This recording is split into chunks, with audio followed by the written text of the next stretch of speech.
Good day నమస్తే సలాం అలైకుం. నేను మీ దోస్తు సు. నేను ఒక shein.comలో ఒక ఆనియన్ చాపర్ కొనుక్కున్నాను అనమాట. ఇది ఒకసారి చార్జ్ చేసుకుంటే సరిపోతుంది.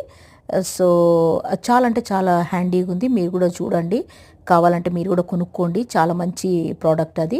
సో నేను ఇవాళ బ్రౌన్ రైస్తోని దోశ చేస్తున్నాను అనమాట. 3 రకాల దోశ ఎక్స్పెరిమెంట్ చేస్తున్నా ఎట్లొస్తుంది అని. నేను ముందు ఎప్పుడు కానీ బ్రౌన్ రైస్ దోశ చేయలేదు. సో దోశ ఎప్పుడైనా కానీ కూడా వేసిన తర్వాత కొంచెం ఒక 1 మినిట్ అది మంచి కాలాల.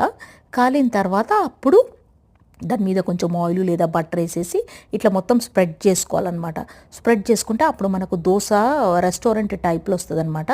మంచిగా అంటే మంచిగా క్రిస్పీగా అవుతుంది, ప్లస్ మంచి కలర్ కూడా వస్తుంది, ప్లస్ బాగా ఊడి కూడా వచ్చేస్తుంది ఇట్లా పెంక మీద నుంచి. సో చూడండి, పేపర్ దోశ జబర్దస్త్ అంటే జబర్దస్త్ ఖతర్నాక్ వచ్చింది.